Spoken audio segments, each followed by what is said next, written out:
Fala galerinha do YouTube, hoje a gente está começando um novo quadro, combate ao coronavírus. Vocês estão vendo muitas, como é que chama, muitos casos suspeitos que a gente vem mostrando, durante essa pandemia, porque já se passou de epidemia, é pandemia. Hoje de manhã os casos foram aumentados, já são 351 casos confirmados no Brasil, 8.819 casos suspeitos e 1.890 casos descartados que não tinha nada a ver com o coronavírus. Mas no mundo todo já são 7.000 mortes. No mundo todo já são 7.000 mortes. Onde está mais mortos são na Itália, na China, onde tudo começou desde dezembro para cá.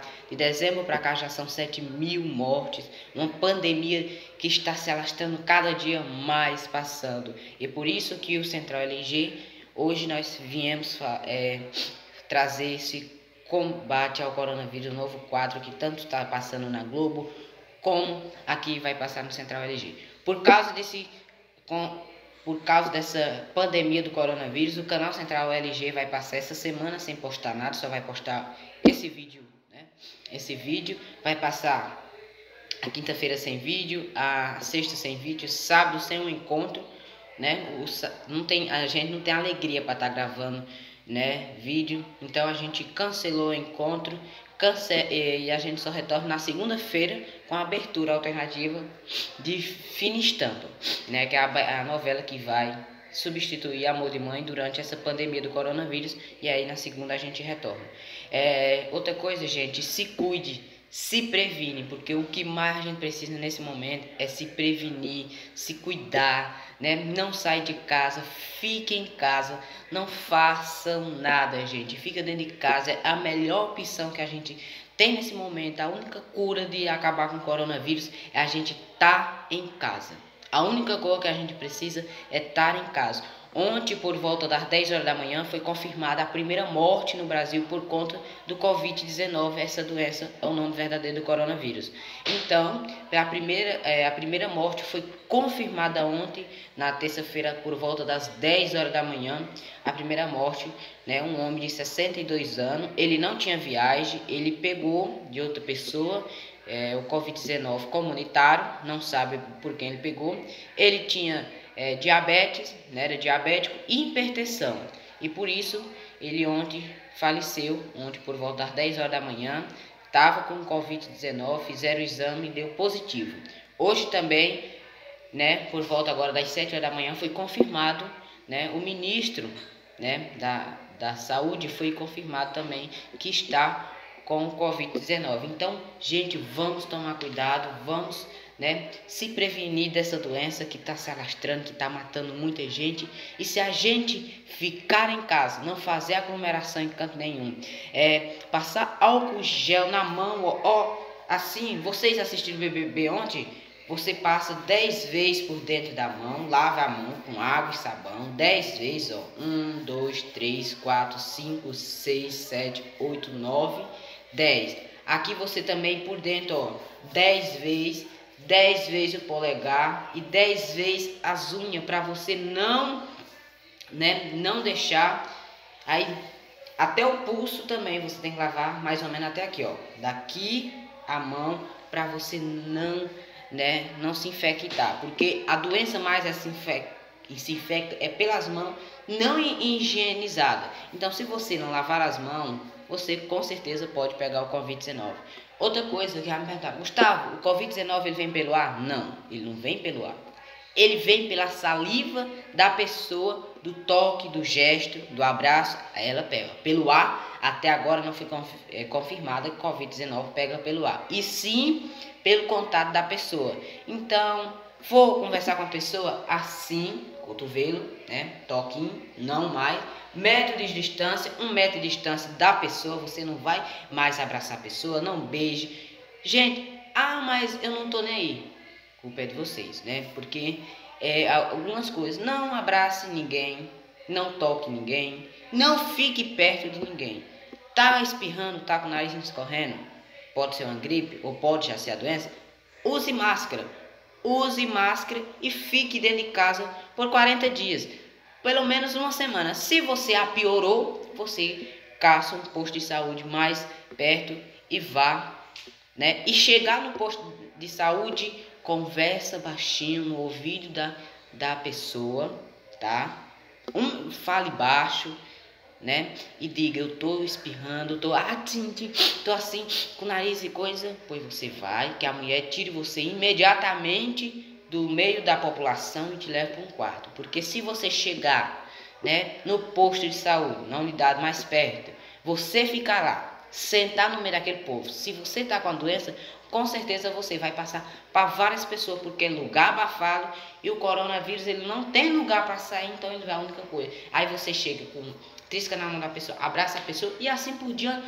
A doença Covid-19 vai se alastrando cada vez mais, né? E não sabendo pular e vai dar um lado, como está cheio de gente, aglomeração, a doença vai ficar como, né? O Covid-19 incomunitário, não sabe por quem pegou, porque ninguém sabe que já tem muita gente, né, lá contaminada. Então, por isso, a gente não deixa, vamos se prevenir. Tudo tá parado, você já vira Globo, plateia, tudo acabou, não tem show, foi descartado tudo por conta da doença do coronavírus, porque é muito, né? Muitas coisas.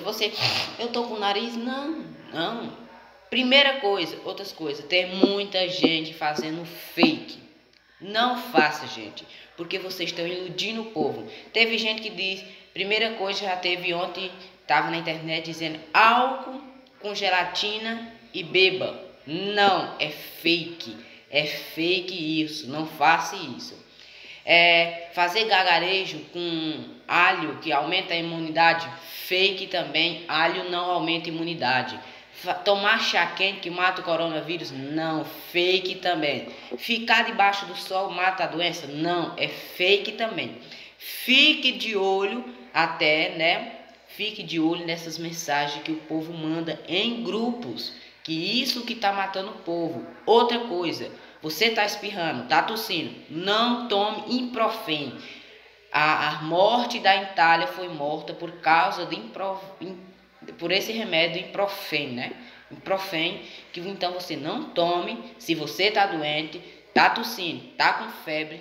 Os únicos remédios que pode tomar é dipirona e paracetamol, nada de Ibuprofeno, porque a morte que já mataram o povo foi por conta desse remédio que estão tomando. Não pode, coronavírus, ele não é compatível com o Ibuprofeno. Se você está espirrando, não sabe qual a doença, está tossindo, você pensa que é uma gripe e toma Ibuprofeno, e aí você vai entrar em colapso e vai morrer. Então não faça isso, tá?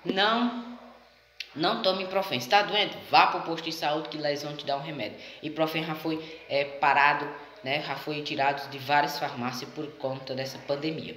Outra coisa, sair, passa álcool gel nas mãos, até no pulso também saia, né? E saia. E não trisque ninguém. Durante você tá com álcool gel, não pegue ninguém, porque você tá protegido lá, porque o Covid-19 mais ele pega pelas mãos, porque a pessoa vai conversar, vai tocar, e aí onde a doença vai passar pelos seus mãos, tá? Eu preparei outra coisa aí mais explicando sobre o coronavírus, então vocês vão ver aí no vídeo que eu vou botar.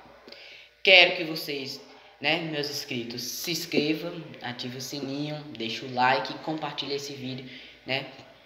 Não faça coisa. E outra coisa, por conta do coronavírus eu só retorno na segunda-feira que vem, né? Não vou mais postar vídeo durante essa semana, eu só volto na segunda-feira que vem pra gente fazer, né, voltar nessa semana, se Deus quiser, na próxima semana, com melhores notícias. Então eu fico por aqui, vocês vão ficar ver o documentário e sim, se previne. Gente, não deixe o coronavírus tomar conta de vocês. Nós, povo brasileiro, somos fortes e se a gente se unir, a gente vai derrotar esse coronavírus, esse Covid-19, tá, gente? Eu fico por aqui, fique com Deus, se cuide, fique dentro de casa. A única mensagem que todos a gente pede, fique em casa. Não saia para canto nenhum, tome cuidado, não vá para canto nenhum, se cuide, porque essa doença, ela mata. Ela não tá de brincadeira, ela tá matando. E outra coisa, Vocês, crianças, não toquem nos vovô e nas vovó, pelo amor de Deus, porque quem está morrendo mais é gente de 60 anos pra cima. Então, você que gosta de brincar, tá espirrando, tá tossindo, não trisca nos vovô e nas vovó, nem quem é hipertenso, nem quem é diabético, nem quem tem colesterol, porque mata, gente, pelo amor de Deus. Então eu tô ficando por aqui. Não trisque no vovô e nos vovó, que eles, essa hora, quem tá mais sofrendo durante essa doença são eles, tá? Um beijo, fiquem com Deus, cuide-se, se cuide. O que eu peço mais a você, se cuide. Eu fico por aqui, vocês vão ver agora um vídeo aí explicando mais sobre esse coronavírus. Eu fico por aqui, fique com Deus, um beijo, tchau. Nós vamos vencer essa batalha, nós já vencemos várias batalhas e não é dessa que a gente vai, né, deixar elevar. Tchau, gente, beijo, tô ficando por aqui, até segunda-feira, se Deus quiser. Tchau!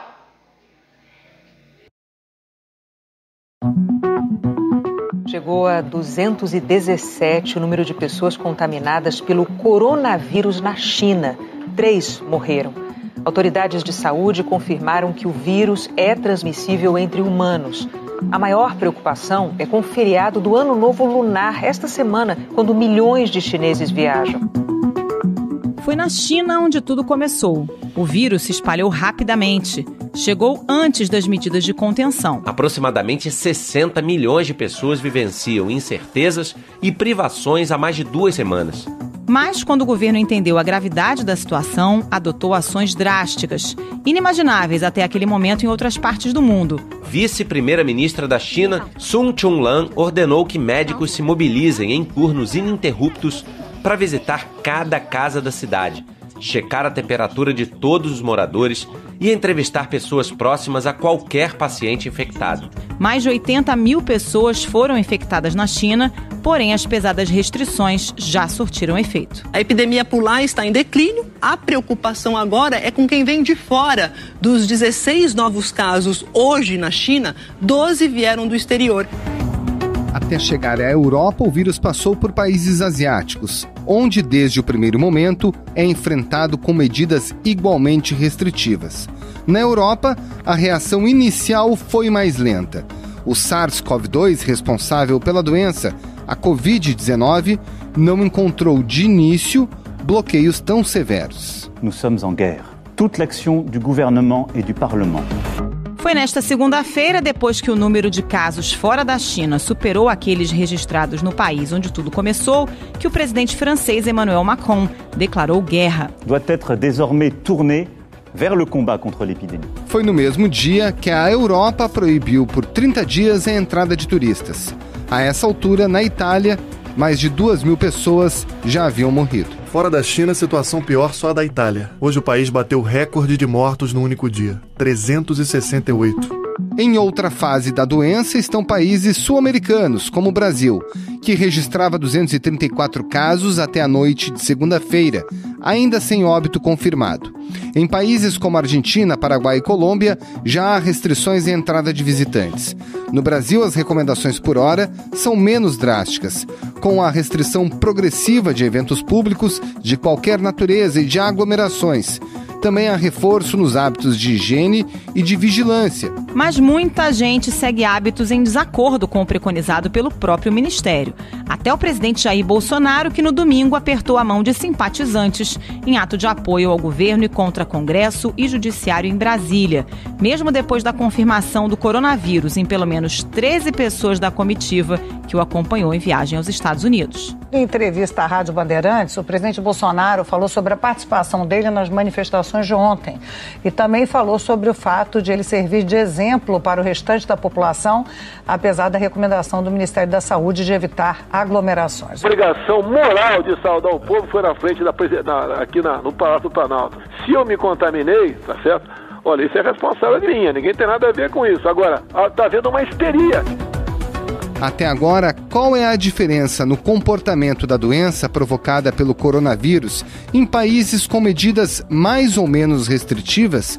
O que já se sabe sobre a efetividade das restrições de convívio social ou mesmo de fechamento total de estabelecimentos, o chamado lockdown?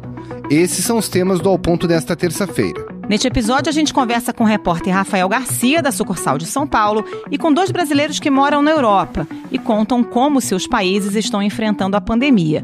Débora Waldman, que está em Turim, na Itália, e Maurício Berlim, que mora em Dublin, na Irlanda. Fique com a gente. Rafael Garcia, de onde vêm as melhores experiências até agora no controle do coronavírus? As melhores experiências vêm um pouco contraditoriamente dos países que sofreram um aumento muito rápido inicial da epidemia, que são a China e a Coreia. Isso falando dos países grandes, porque nesses 2 países, a China é onde o patógeno emergiu, eles tiveram um crescimento muito grande no momento inicial, mas depois que eles começaram a tomar algumas medidas, eles conseguiram efetivamente reduzir bastante o número de novos casos. Tem outros bons exemplos também, principalmente centros urbanos menores ou países mais isolados. Muito citado o caso de Singapura, Hong Kong, Taiwan. São realidades um pouco distintas, mas eles também conseguiram combater bem as epidemias, a epidemia de Covid. E eles fizeram isso tomando medidas que muitos outros países não estão tomando. Quais foram as medidas que esses países tomaram e que se mostraram mais eficientes? São medidas bastante radicais, né, Rafael? São medidas bastante radicais, mas na visão dos cientistas que estão analisando os dados, são as medidas que efetivamente funcionaram. As 2 principais coisas são coisas que a gente está fazendo aqui em alguma medida, mas não na escala em que eles conseguiram fazer nesses países. Uma é distanciamento social, que é efetivamente colocar as pessoas, o tanto quanto for possível, dentro de casa, ninguém vai para o trabalho, cancela grandes eventos. O Conmebol suspendeu os próximos jogos da Libertadores. Coloca todo mundo no maior isolamento que você consegue, sem comprometer demais a economia do país. A China colocou na região de Wuhan 40 milhões de pessoas num regime de isolamento bastante rigoroso.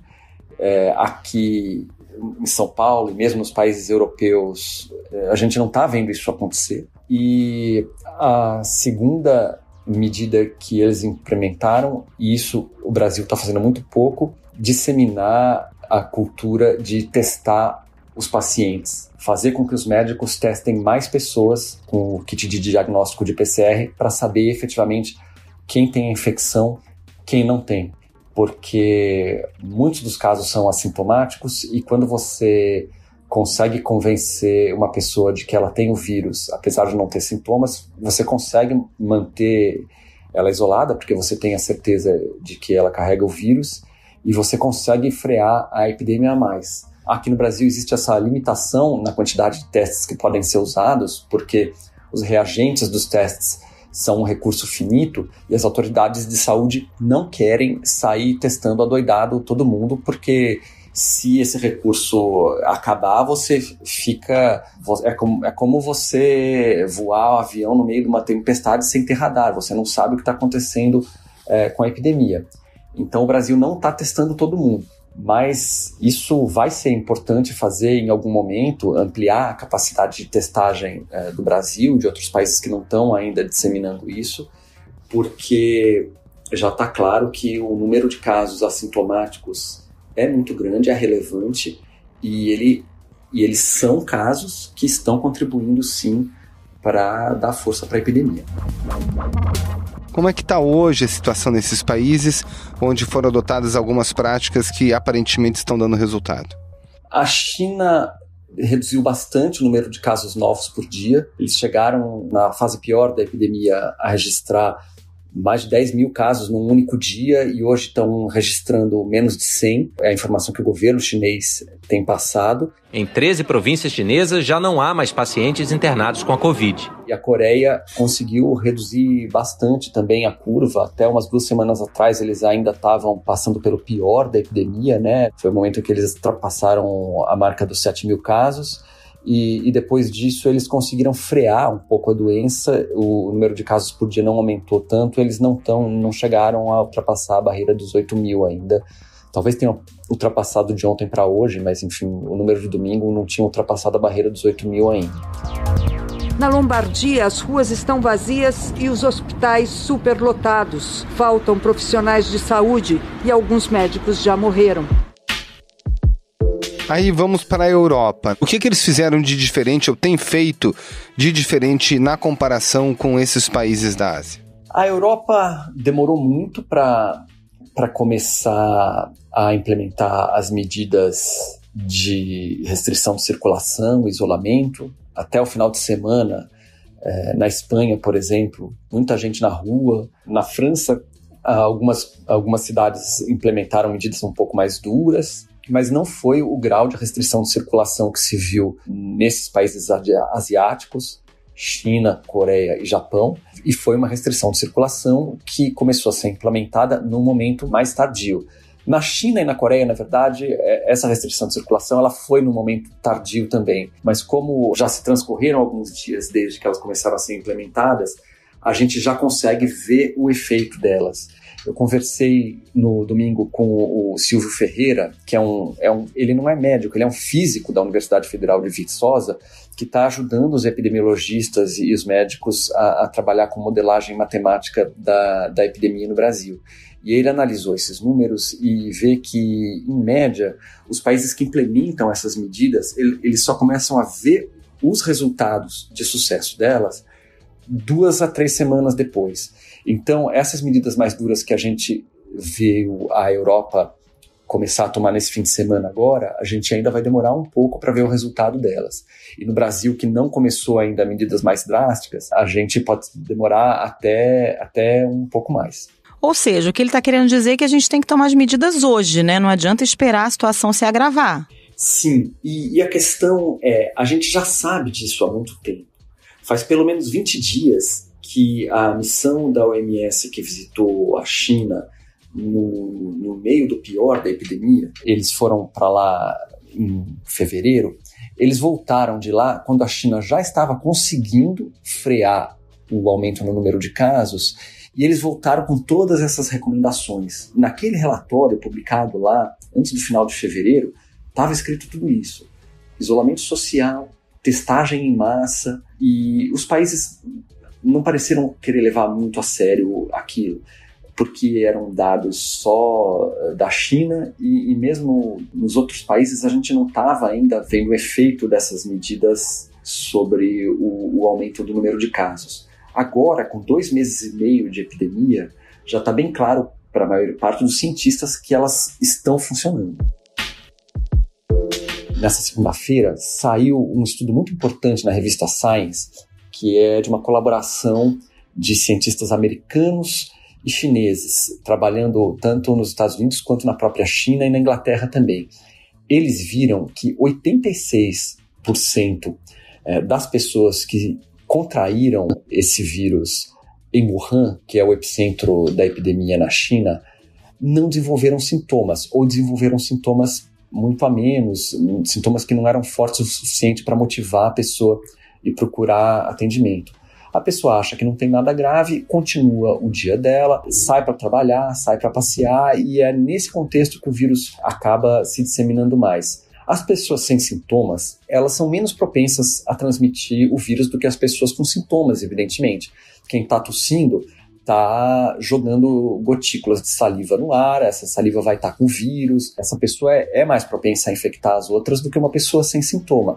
Mas como as pessoas que contraem vírus e não têm sintomas são muito mais numerosas, elas acabam se tornando o motor da epidemia. Eles chegaram a fazer essa conta e viram que 86% das pessoas que contraem o vírus não desenvolvem sintomas mais intensos, e mesmo elas transmitindo o vírus numa taxa menor, elas já são responsáveis por 2/3 das infecções. Eles estimaram isso com base em modelos matemáticos, analisando dados de circulação de pessoas nas cidades da China, porque, evidentemente, os casos que não foram notificados, não foram notificados. A gente não tem esses dados nos números oficiais. Agora, Rafael, a gente tem hoje já algumas orientações que estão sendo dadas pelo Ministério da Saúde, pelas autoridades médicas. O que os cientistas afirmam? Seguindo apenas aquilo que está sendo colocado, é o suficiente hoje para a população, digamos, aderir a uma política que o retrospecto dos últimos meses aponta que dá certo? Os cientistas estão preocupados. Eu conversei com o professor Paulo Zanotto, do Instituto de Ciências Biomédicas aqui da USP. Na opinião dele, o Brasil vai precisar fazer mais para conseguir conter essa epidemia, porque as ruas aqui em São Paulo estão cheias. Quem sai por aqui vê que as pessoas não estão ainda num espírito de tentar conter o ímpeto que elas têm de socializar e não estão buscando ficar mais em casa, mais isoladas. Estou pegando os fatos do que está acontecendo em outros países do mundo e mostrando que se a gente fizer estratégias de mitigação baseadas em distanciamento social, a gente pode conter a epidemia de uma maneira que não colapse o sistema de saúde. Isso é o que eu tenho dito sistematicamente, mas graças a Deus eu não estou sozinho. Existem uma quantidade enorme de cientistas fora do Brasil e outras que estão falando a mesma coisa. A gente já sabe o que aconteceu na Itália especificamente para ter um número de óbitos e de casos tão expressivo? Foi um conjunto de fatores.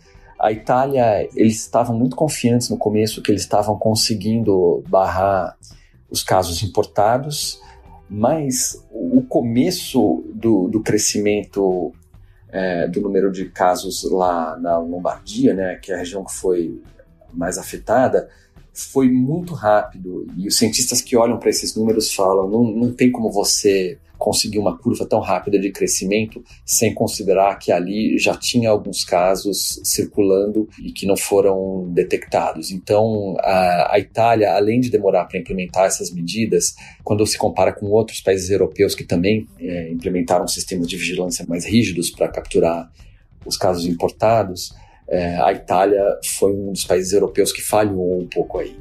Rafael Garcia, muito obrigada pela participação. Até a próxima. Muito obrigado, bom trabalho, Rafael. Eu que agradeço, Carol. Obrigado, Maltic. Um abraço, até a próxima. E a gente vai agora a Turim, na Itália, conversar com a publicitária Débora Waldman, que está por lá em quarentena, né, Débora? Há quanto tempo você está isolada já? Desde o dia 6 de março. Pois é, e aí como é que funciona? As pessoas realmente não podem ir para a rua ou podem ir se for alguma coisa emergencial, comprar alimentos? Tem fiscalização na rua com policiais? Como é que funciona essa quarentena por aí? Não é vetado, mas o governo convida as pessoas a não saírem de casa. Na semana passada, o governo colocou no seu site um formulário em que as pessoas tinham que fazer o que eles chamam aqui de autocertificação, uma justificativa explicando o motivo pelo qual a pessoa está circulando, para restringir mesmo a movimentação, porque muitas pessoas não estavam levando a sério as medidas, né? Então, algumas pessoas, como eu, estavam mais reclusas em casa e outras continuaram fazendo suas vidas normalmente, indo passear no parque, jantar fora, etc. Então, não é proibido, mas é altamente contraindicado. Então, o formulário tem 3 opções de justificativas: necessidades de trabalho, emergência ou alguma outra necessidade que depois tem um campo para justificar. Então, tem bloqueios policiais, tem barreiras, e se alguém te parar, você tem que mostrar essa certificação preenchida. E os idosos aí, Débora? Sei que você tem sogros também bem idosos, né? É uma situação bem preocupante porque tem que evitar o contato. Isso. Os idosos estão fechados em casa também, saindo o mínimo possível. Não vejo meus sogros já há 2 semanas. Antes eles estavam também saindo para fazer as compras deles, agora a gente pediu para eles ficarem em casa. Quando eles precisam de alguma coisa, a gente vai comprar e deixa no hall da porta de casa. Higieniza a sacola para, enfim, trazer o mínimo possível de germes ou, se for o caso, do vírus, se a gente tiver tido contato. Então o recado para quem está no futuro é para que os brasileiros levem fé, porque o negócio é sério, né, Débora? Isso. O maior problema aqui é a incerteza, né? Porque você não vê o vírus. As notícias dizem que só pessoas mais idosas estão expostas ao risco da doença. Então, a tendência é minimizar e continuar vivendo a vida normalmente, né? Mas mesmo que a pessoa não esteja no grupo de risco, ela pode ser um transmissor e passar para alguém que esteja num grupo de risco. Então, muito importante tomar as precauções, se isolar o máximo possível, né? Aqui também as pessoas estavam continuando com a vida social, estavam desafiando, dizendo que a cidade não ia parar, vamos continuar levando as nossas vidas, não vamos nos render, mas é muito importante nesse momento desafiar o vírus, mantendo-se em casa isolados para evitar que ele se propague.